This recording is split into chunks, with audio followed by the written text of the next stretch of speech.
बहुत ही light weight है भाई। एक उंगली से मैं इसको रोटेट कर सकता हूँ, जैसे कि स्कॉर्पियो एन में आता है सेम स्टीयरिंग माउंट इसमें भी आ रहा है। भाई ये बताओ मुझे कि इसकी कॉस्ट क्या है, आपने कितने का लगवाया इसको बाहर? समथिंग 12,000 रुपए की। तो भाई 12,000 की डिस्प्ले और इसके साउंड का कुछ अलग पेमेंट दिया क्या आपने? साउंड का अलग पेमेंट दिया 3500 रुपए। 3500 रुपये साउंड का।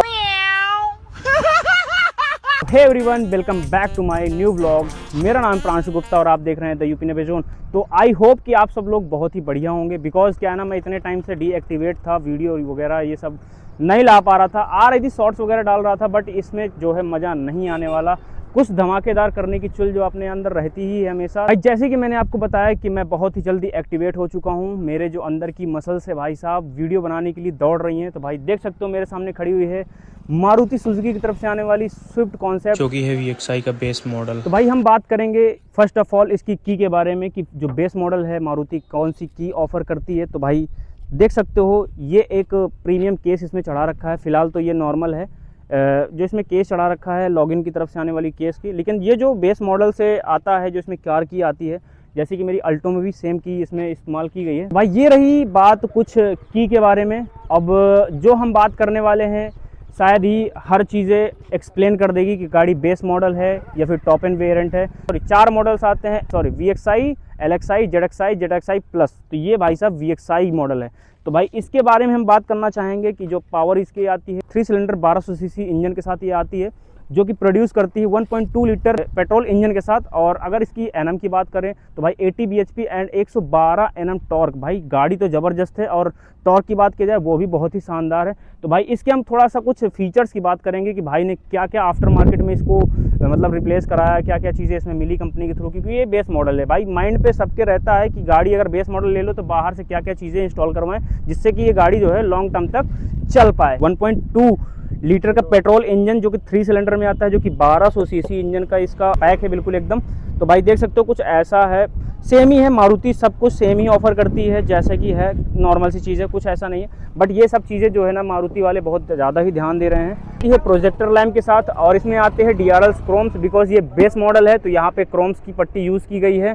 और जो अगर बात करें अगर हम बात करें फ्रंट ग्रिल की, तो ग्रिल बहुत ही प्यारी ग्लॉसी ब्लैक में आती है और इसमें भी नेम प्लेट लगी नहीं है, तो जब नेम प्लेट लग जाएगी और भी बढ़िया लगेगी। और इसमें आता है एक प्यारा सा स्पॉइलर जो कि फ्रंट वाला स्पॉइलर होता है। और अगर बात करें इसमें DRLs और जो फॉग लैंप्स की, तो ये तो भाई मैंने जैसे आपसे पहले ही बताया कि ये बेस मॉडल है तो इसमें फॉग लैंप्स नहीं आते, बट इसमें जैम्पर दिया गया है कि अगर आप इसमें बाहर से आफ्टर मार्केट इसमें लगवाना चाहते हैं तो लग सकता है। मैं इसमें ये चीज़ इसलिए एक्सप्लेन करना चाहता हूँ कि ये जो बेस मॉडल है इसमें आप कौन कौन सी चीज़ें, कौन कौन सी एसेसरीज मार्केट से इसमें लगवा सकते हैं जो आपके लिए यूज़फुल हो सके। भाई बात करते हैं हम थोड़ा साइड लुक्स के बारे में, बिकॉज ये गाड़ी जो है बेस मॉडल है और मैंने आपकी एक तो गाड़ी अपना डाला था व्लॉग में जो कि टॉप एंड वेरिएंट था, ZXI प्लस का मॉडल था।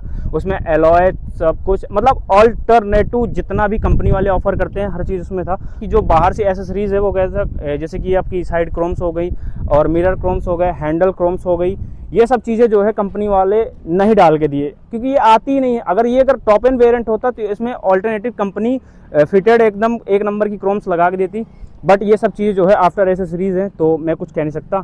टेल लैंप्स की बात करें, टेल लैंप्स जो है पूरे LED सेटअप के साथ आते हैं। पार्किंग लैंप्स हो गया और ब्रेकिंग लाइट सब LED सेटअप है, मतलब कोई भी कॉस्ट कटिंग का सीन नहीं है। और इसमें क्या क्या चीज़ें बाहर लगवाई गई है, जैसे कि देख सकते हो ये खड़ी है अभी एक, इसमें कैमरा लगा हुआ है, कंपनी फिटेड कैमरा जो होता है वो यहाँ पे माउंट होता है, बिकॉज यहाँ पे जो लगाया गया है ये बाहर से ही लगवाया गया है। फिलहाल इसकी कोई मुझे इतनी अच्छी क्वालिटी लग नहीं रही है, काफ़ी टाइम तक ये टिकेगा नहीं। जो टायर सेक्शन है वो हमको मिलता है 15 इंचज़ के टायर्स, जो कि एक स्टील रिम्स के साथ आते हैं, जो कि बेसिक्स हैं। अगर बेसिक मॉडल है तो बेसिक, और ये जो व्हील कैप्स है ये भी कंपनी इन्होंने नहीं दिए हैं, जो कि ये कंपनी के बाहर ही इन्होंने लगवाया है। इसमें अगर कुछ चीज़ें अगर हटाना चाहो तो बिल्कुल हटा सकते हो, क्योंकि बहुत सी फैमिली जो है अपनी न्यू कार या फिर पहली कार को लेकर इतना कॉन्शियस होते हैं कि ये गाड़ी की जो रिविन्स होती हैं ये रिमूव ही नहीं करते कभी। तो भाई मैं यही पर्सनली सजेस्ट करूंगा कि ये जो रिम्स हैं, ये जो स्ट्रिप्स हैं, ये हमेशा रिमूव कर दें, बिकॉज क्या है ना कि ये ऐसे ऐसे होती रहती हैं तो गाड़ी के पेंट डैमेज कर सकती हैं। सब लोग कहते हैं कि जो गाड़ी लो गांव के लिए भी सुपीरियस हो और शहर के लिए भी सुपीरियस हो। तो भाई हम बात करते हैं इसके ग्राउंड क्लियरेंस के बारे में। जो कि इसका आता है 265 mm ग्राउंड क्लियरेंस, जो कि बहुत ही ज़्यादा है, क्योंकि गांव के सड़कों में भी ये चीज़ बहुत ही ज़्यादा मायने रखती है। क्योंकि जो है गांव की सड़कें कभी कभी क्या होता है कि पत्थर उफड़ कुबड़ जो भी ये सब चीज़ें आती हैं, तो ये सब चीज़ें भाई सब झेल के निकल जाएगी। ये है ऐसी गाड़ी, ऑफ रोडिंग किंग भी बोल सकते हो भाई इसको, बहुत सारे लोग ऑफ रोडिंग यूज़ भी करते हैं। अब हम बात करने वाले हैं इसके कुछ ऐसी स्पेसिफिकेशंस के बारे में जो भाई ने मतलब आफ्टर मार्केट एसेसरीज से लगवाई हुई है। जो हमारे गाड़ी के ऑनर्स है वो आ चुके हैं, जो कि पीयूष गुप्ता। कैसे हैं आप भाई? बढ़िया भैया। तो भाई पहली बात तो कॉन्ग्रेचुलेशन कि आपने इतनी अच्छी गाड़ी परचेज कर ली। आप अगर बाहर से कोई गाड़ी अगर मतलब कोई भी एसेसरीज अगर बाहर से वेयर करवाते हैं तो उसमें क्या क्या चीज़ें आपको अवेयरनेस रखनी चाहिए, क्या क्या चीज़ें आपको ध्यान में रखना चाहिए कि गाड़ी जो है बाहर से कैसी रहेगी, अंदर से कैसी रहेगी, और उस लॉन्ग टर्म तक आपकी जो एसेसरी है लगी रहेगी या तो फिर ख़राब होगी। बताने वाला हूँ कि ये गाड़ी को ज़्यादा टाइम नहीं हुआ, ओनली 15 दिन हुए हैं अभी तक भाई साहब, पन्नी तक नहीं निकली हुई है। तो भाई देख सकते हो जैसे कि मैं अभी ड्राइविंग सीट पे हूँ और थोड़ा बहुत इसको टेस्ट ड्राइव पे ले रहा हूँ। जैसे कि ये गाड़ी देख सकते हो फिलहाल तो अभी बहुत ही कम चली हुई है। पे अगर कंपनी का फिटेड होता ना तो यहाँ पे कोई भी गाना वगैरह ऐसा यूट्यूब वगैरह नहीं चलता है। छोटी छोटी चीज़ें बताने वाला हूँ। जैसे कि आप देख सकते हो जो यहाँ पे ये बहुत ही बेसिक सा लग रहा है।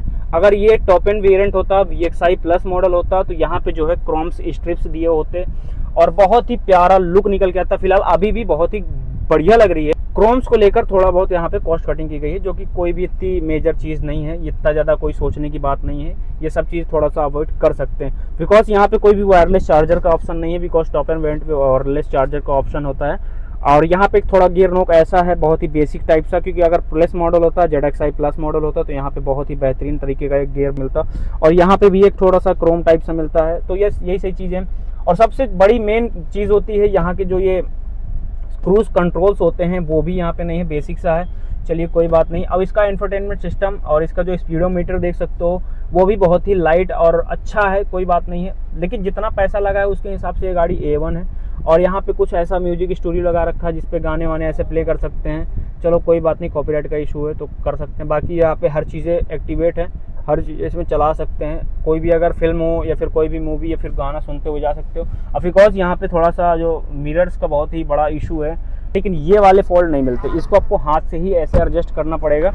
और बाकी यहाँ पे इलेक्ट्रॉनिक अपर नीचर जो भी है ये ऑप्शन तो ऑलरेडी है ही है, उसमें तो कोई इशू है नहीं है। बाकी कुछ ऐसा ही है बेसिक सा, और ये थोड़ा सा ऐसा है ना, यहाँ पे कोई सन होल्डर वगैरह या फिर कुछ नहीं।